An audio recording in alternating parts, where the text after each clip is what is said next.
November 5th, 2017, evil did come to Sutherland Springs, Texas.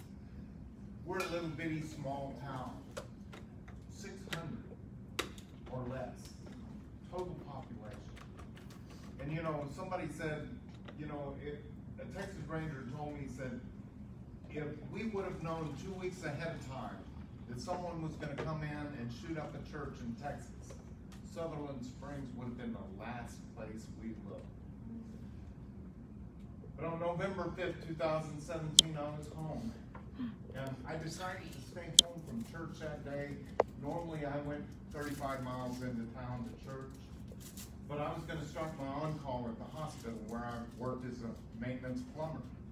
And I was going to have to work emergencies for the next 7 days. At any given moment, I had a little beeper that had to go with me. You know, pager, you millennials in the room, which I don't see a whole lot. Millennials don't know what a pager is. But it's a confounded little box that will reach you where your phone can't. And at 2 o'clock in the morning, you want to throw it out the window. But I knew I was going to work anywhere 20 to 30 hours extra that day. And so I decided that I was going to stay home from church, and I was going to just hang out and relax. My oldest daughter was living with us at the time because she was engaged to be married. And she didn't want to sign another apartment lease. That way when she got married, she could move straight in with her husband. And so she was living with us, and if you're going to live in my house rent-free, you're doing chores. Amen. So that morning she was up doing the dishes, cleaning the house, and she started hearing the gunfire. All three of my children, both my daughters and my son, were NRA distinguished experts with a pistol by the time they were 8 years old. I'll talk about that. And one of my girls, not my daughters, but one of my best friend's daughters, she went on and won 8 national championships in pistol shooting and set women's collegiate national record. Wow. So we are a family of shooters. Don't come into my house. Don't worry about the dog. Forget the dog. The dog eats everything I kill. So that morning she came into my room and said, "Dad, doesn't that sound like gunfire?" Your mind right away goes to try to make something normal out of something that's very abnormal. I said, "It sounds to me like somebody tapping at the window," and I went over and I opened the curtain and I couldn't see anything. She said, "No, come into the kitchen. It sounds different there." I walked into the kitchen and right away I recognized it was gunfire. I ran to my safe and I grabbed out an AR-15 and a magazine. I ran into the next room and grabbed a handful of ammunition, and I called my wife. I said, "Where are you at?" She said, "I'm at Rachel's house," which was my other daughter. We were building her house from the ground up. My wife is the most amazing person I've ever met, because if she needs to learn to do something, she reads up on it, she does it. She was taping and floating my daughter's walls. Okay, that's my wife. She had a 4.0 GPA in college and stuff. I married up guys. I'm Forrest Gump. I'm good. So I called my wife. I said, "Where are you at?" She says, "I'm at Rachel's house, taping and floating the walls. What's going on?" She could hear the panic in my voice. I said, "There's someone shooting up the Baptist church." And she said, "Don't go over there," and I hung up on her. Just like my wife too. She had to do what a wife would do, try to protect me. As I started sticking rounds in a magazine, the other daughter comes running in. She had run outside, jumped in her little Honda Fit, and ran up the road to find out what was going on. She came running back in and said, "Dad, there's a guy shooting up the Baptist church. He's got black tactical gear on." I said, "Did you call 911? She said, "I did, they're aware of it." Now picture this in your mind. I'm running out the door with an AR-15 in my hands. police are coming. They're coming at breakneck speed, and they're running down the road, and they're coming to a mass shooting, and I'm running across the street with an AR-15. What are they gonna think? So I decided the first police cruiser that I saw, I was gonna throw the rifle. I don't care about that rifle. I'll build another one. I built that one, I'll build another one. I'm gonna throw that rifle, I'm gonna hit the ground with my arms spread out, start yelling, he's still in there, he's still in there. But I couldn't wait. My community needed someone to stop this madness. And as I ran out the door, my daughter followed me. And I turned around. At this point, I believe the Holy Spirit was in me, over me, covering me. I was thinking more clearly at that moment than I had ever thought in my life. I turned around and I looked at my daughter and I said, go back in the house and love me a magazine. I said, I don't have but a handful of ammunition, and I may need some more. I knew she couldn't go back in the house, find a magazine and load it up, and come running across the street with a magazine while I'm in a gunfight. I knew she couldn't do that, but I gave her busy work. Later on, she said, really, Dad, busy work? I said, only because I love you so much, baby. So she ran back into the house, and I started across the street running barefoot. I didn't have my shoes on because I heard so many shots I couldn't take that time. Seconds counted. And as I ran across the street, I yelled. I don't have a battle cry, people. I don't know why I would give away my element of surprise. I truly believe that it was God that called out for me. I believe it was the Holy Spirit that called out a demon that was within the church, because that man could not have done the evil things that he was doing without a demon. I truly believe it, and I felt it. I yelled out, and when I did, he had just shot Chris Workman in the back. Chris Workman's paralyzed from the waist down for the rest of his life. He shot Chris's mother through the breast. And he was walking over like he had done everybody else before to walk over and finish him off. He had a pistol aiming at Chris. And he heard me yell. In the Bible, when Jesus walked into the garden and there were two possessed men, the demons within them said, we know who you are. Have you come here to torment us before our time?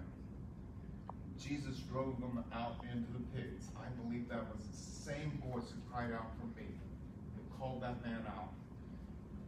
And as I'm running across the street, he comes out of the church building and he starts shooting at me. I run for cover. I run behind a Dodge pickup truck. He hit the pickup truck in front of me. He shattered the windshield of the car behind me. He hit the house behind me. He had on Class 3 body armor. For you guys that don't know, Class 2 is what police usually carry. Class 2 body armor stops pistols. Class 3 is what the military carries, stops rifles. He had a ballistic style, SWAT style helmet on, bulletproof, and Class 3 body armor. I hit him in the left chest. I hit him in that.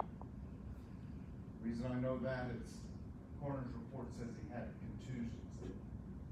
But it didn't stop him. It stopped him from shooting at me for the moment. And he started running for his vehicle. The vehicle was sitting in the middle of the street with the engine running and the driver's side door open. And when he turned to his side to get into his door, I put one high in his side between the plates. And I put one in his legs, which, by the way, Joe Biden says, going to teach the police to shoot people in the legs. It's ineffective. He was able to get in his vehicle, slam the door. He put 2 more rounds through the side window at me. I couldn't see him from the reflection from the glass. But I put one where I perceived his head to be. Coroner's report said he had a split across his forehead. He accelerated, turned the corner, started running away from me as fast as he could. He was 150 yards down the road by the time I got in the middle of the street. I put one through the back windshield. Shattered the back windshield, Went through the driver's side seat, hit him just right of the left shoulder. Had on Class 3 bike. He topped the hill. He was gone out of sight. I'm looking around. I'm in the middle of the street saying, it can't end this way. It can't end this way. Looked off to my left, and there was a pickup truck sitting there at the stop sign. I never met this man before in my life. He's on the telephone. I ran over and I tapped on the window and said, that guy just shot up the Baptist church. We got to stop him. Any sane man in this world would have driven off and left me standing there at the stop sign. But this is Texas we're talking about. Next thing I heard were the locks come open. And I climbed up in the cab of a truck with a long, tall, thin-built Texan with a longhorn skull tattooed here.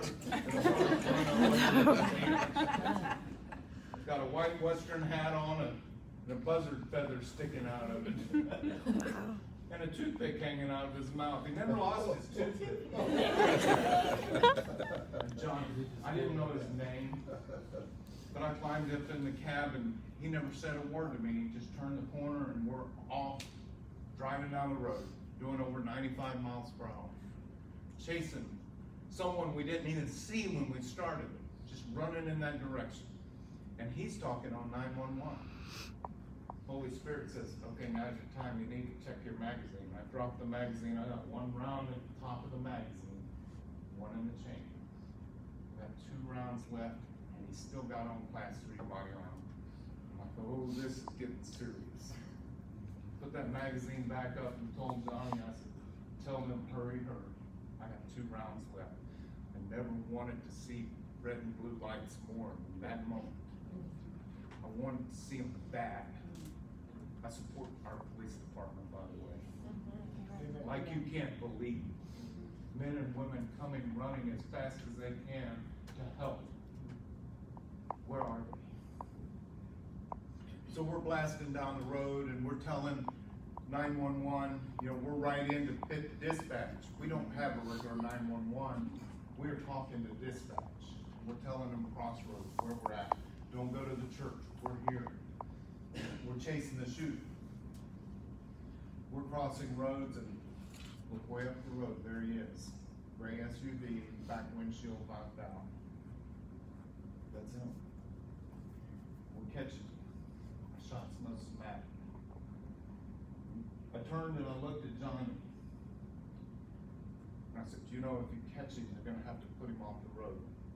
First words out of Johnny's mouth to me is, yep, I already figured that. Johnny's probably thinking, I always wanted to try a hit maneuver. Right?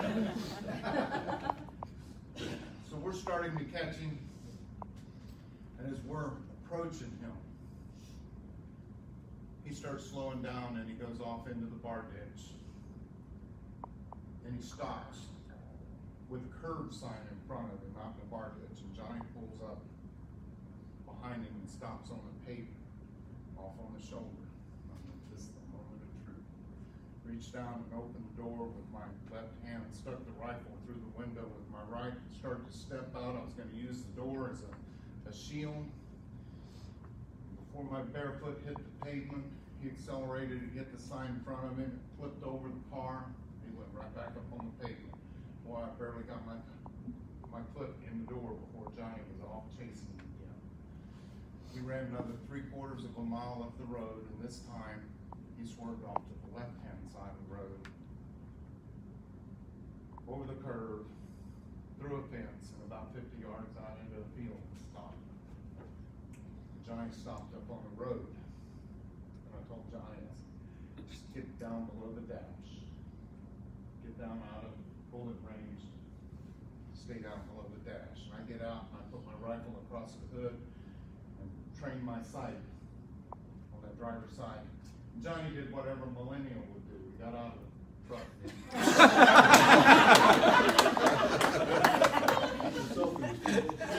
I love Johnny. I love Johnny. I'm going to say God put Johnny there for a purpose. Amen. Of course, he sure did. And he did, and he gives me comic relief too. Everything I tell about Johnny sounds like a cartoon, but it's real. So I'm sitting there 5 to 7 minutes, estimated time before the police finally showed up. 5 to 7 minutes, folks, is a lifetime. Standing there with sight trained onto a vehicle, 5 to 7 minutes, and the next thing I hear is, driver, get out of your vehicle with your hands up. I turned and looked up to the left-hand side, and about 50 yards from me was a police officer standing out behind the door of this police cruiser, pistol in his right hand, microphone in his left, and heating the mic again, and said, driver, get out of the vehicle with your hands up. If you're ever in this kind of situation, ever in your life, comply, comply, comply. Didn't want any mistakes. Didn't want that. I didn't know what that officer knew. But I knew I didn't want to be his target. So I laid the rifle on the hood of Johnny's truck, and I started walking back to the back of the truck with my hands up. Officer made eye contact with me. Keep the mic against it. Not you.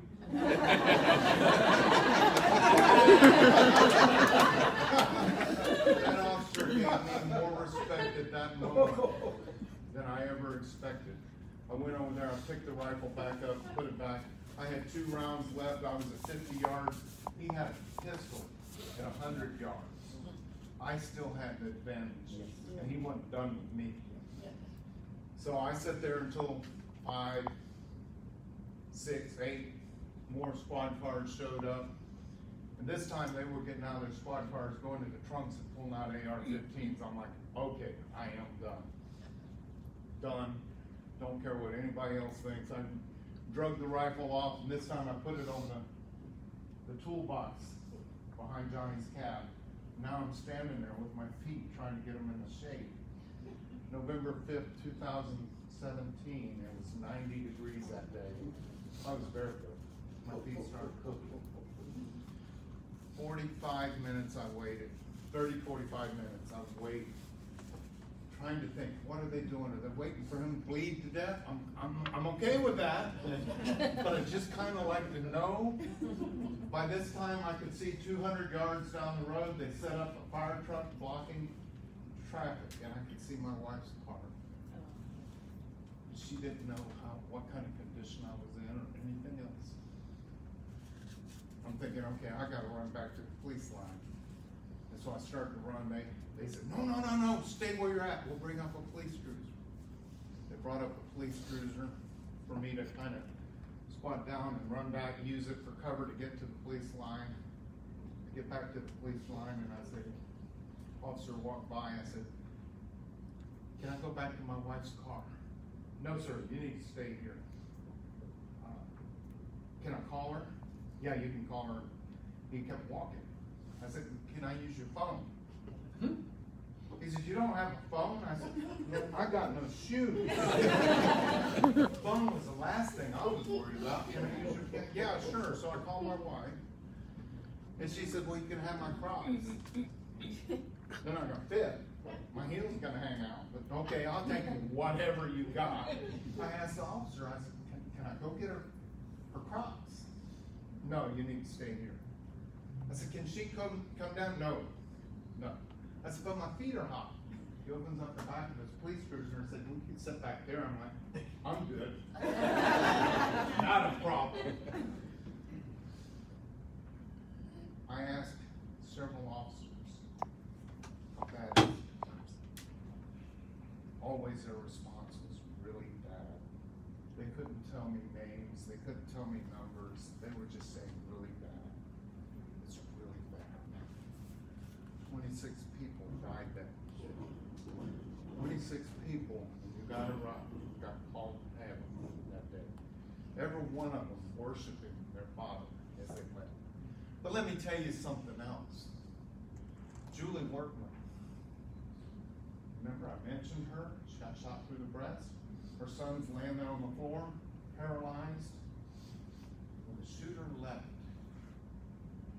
Julie Workman got up, and the first thing she did, saw a little 5-year-old girl that had been swinging around her legs, praising God, shot in the head. And Julie started screaming. Gunny Macias. Gunny Macias, nobody seems to know Gunny's real name. He's a Marine. Gunny Macias was shot 5 times in the abdomen, couldn't even stand up.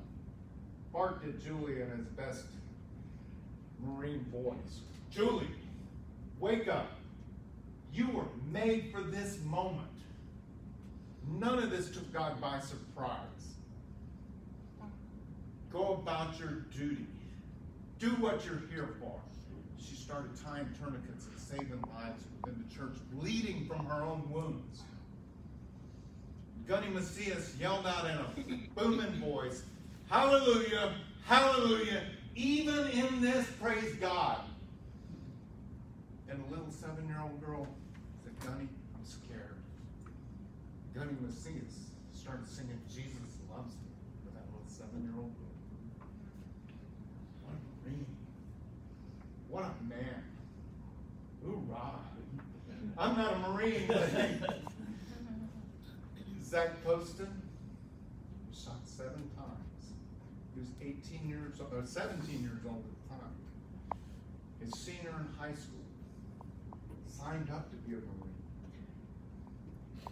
His grandmother crawled on top of him and died on top of him, saving Zach's life, preventing him from being shot anymore. Zach Poston survived and walked across the stage, took his diploma. Later that Marines don't want him anymore. I think he's battle tested. Give him, usher him right in.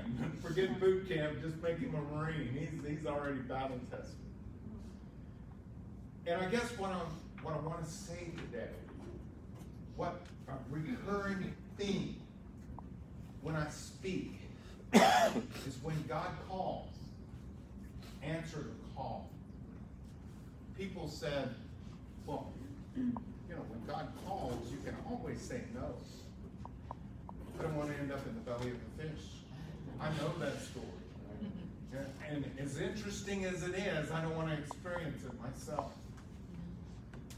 God called Gunny. God called Julie. God called Johnny. God called 26 people home that day. Hank Farnan, the very first officer on the scene. And Hank, we talk about Hank, and when I was telling the story, Pam said, yeah, he looks all of 12, and Pam's my wife. She said, he looks all of 12 years old. I said, oh, come on. He looks at least 15. But Hank was the first man on the scene. Hank had been collecting trauma kits and putting them in his car for years.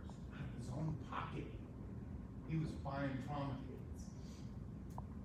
Talk to me about that later. He was buying trauma kits out of his own car, out of his own money, and putting them in his car. And that day, he charged into the church, rifle in head, and ready to do battle.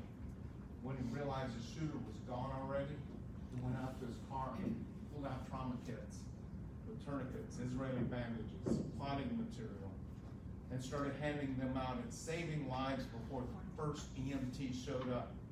When God called, he called Hank. He called Johnny. University Hospital, the very hospital that I worked for, that morning was having an active shooter drill where they had all hands on deck. All the doctors and nurses were there complaining. Why are we having this on a Sunday? Why are we never had a drill on a Sunday. Why are we having this on a Sunday? We could be spending the time with our families at church. When the call came out, and since they were all hands on deck, they had all 20 ORs up and running before the first shooting victim got them. If you can't see God's hand in it, you're willfully blind. All 4 men that normally carried at that church were either gone or late that day. Or one of them, his wife was going on a long trip. And he said, take my gun with you so you'll be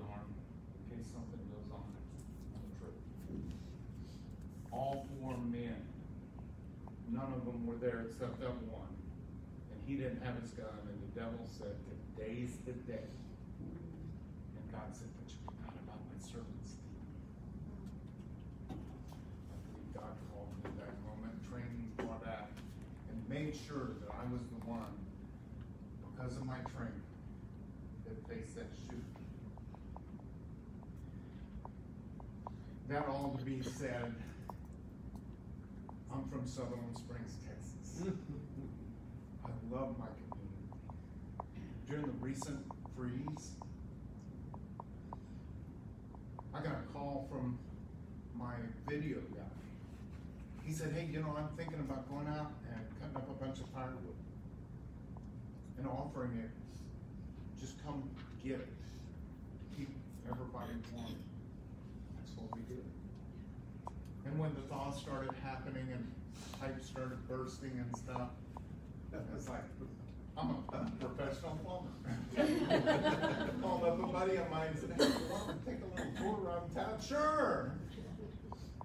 We went to the church first. It had busted water line. We started fixing it. And they're giving away, the food pantry is open for anybody. They have line because HEB ran out of food. Our church is servicing our community.